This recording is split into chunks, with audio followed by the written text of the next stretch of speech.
Blackmore. Now, EVO 2012 was the starting point to where I stepped fully into the offline fighting game community. Instead of being a stream monster like during all my junior and senior year of high school, I'm still playing multiple fighting games during this time. Playing with my friends, getting encouragement more to actually put myself out there, even the crew showing up to some tournaments I would go to roughly around the city.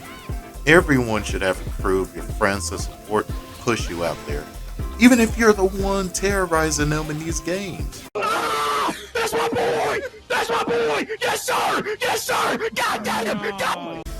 From what I can remember during this time, I was playing Virtual Fighter Final Showdown, Mortal Kombat 9, and I entered Street Fighter Cross Tekken, which was the only year that I can remember did a 2v2 for the main stage. Sadly, my partner was a no-show for Cross Tekken, but I still had MK9 and Virtual Fighter to enter, which I did poorly in Virtual Fighter going 1 and 2, but MK9 was probably the only game I did well that year, making it out of pulls, then getting knocked out by Maxter after like my 5th match in round 2. Enjoyed my EVO weekend watching crazy matches, so I have to thank my mom more importantly for taking me to my first EVO. If it wasn't for her, I'm not sure what I would be doing fighting game wise, but who knows, I probably would have just been just someone just regularly playing fighting games, being a stream monster once again. But after that, I've been going to EVO ever since. Outside of missing 2014 and 2016, I've been going to EVO ever since. Meeting some amazing people, along with networking without even realizing it. Even entering absolute battle for Taken Tag 2. RIP to that wonderful event in Dallas. Roughly around this time is when I really started competing heavily, much more in Tag 2. Entering different locals around the town.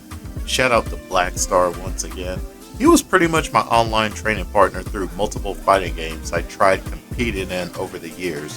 From Tag 2, Injustice 1, MKX, you name it.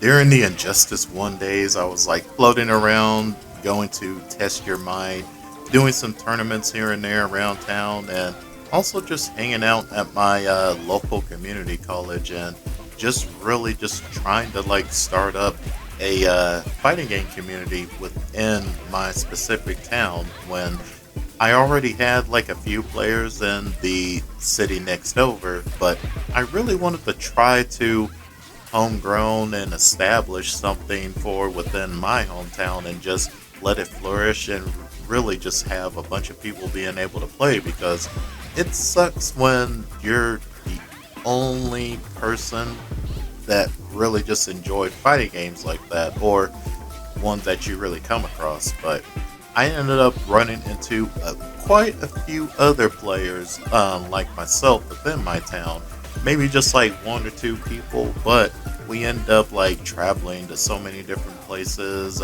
from like San Angelo to Abilene, different places like that, just to really just play fighting games and really just enjoyed it that much, to the point that we were just ripping and running, going all over town. And it's quite crazy for me to even just think about like how much traveling that I did up to this point. And this was all before I started even just entering the era whenever I was playing Taken 7, because I believe even roughly around that time I was even dabbling a little bit into Street Fighter 5 and trying to take that serious, since Street Fighter 4, the tail end of like AE and Ultra Street Fighter 4, I wasn't really playing the game like that. And around that point I was kind of like just floating around, just playing Tag 2 still and a bunch of other games really. So there really wasn't much I was doing around this time. I was still heavily competing, but around that time I just really was not able to like take the time off to like go to a lot of these out-of-state tournaments unless it was something like Evo, but I wanted to try to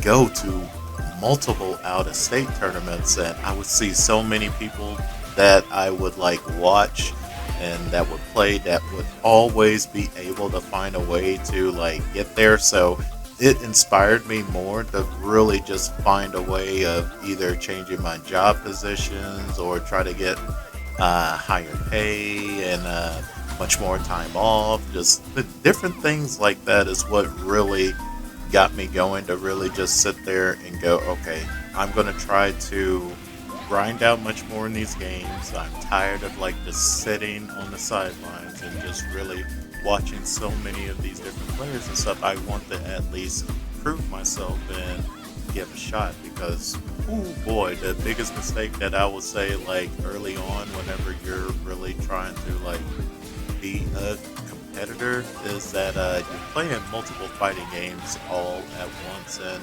trying to compete in so many different titles like that, instead of focusing on a tiny few, maybe one or two games. Because if you have the knack for it, you have the knack for it.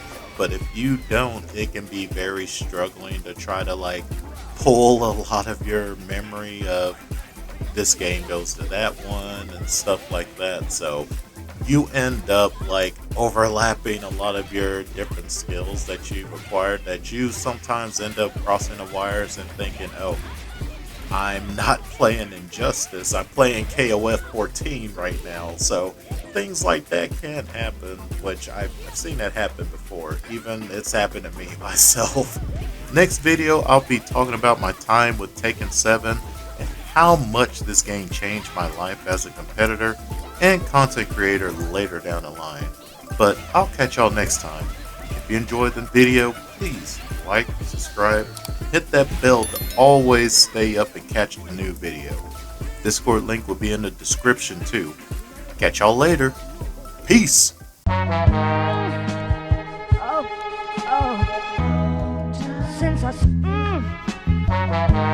The study of Kung Fu fighting is ongoing. Don't ever hope to master all of them. So be careful.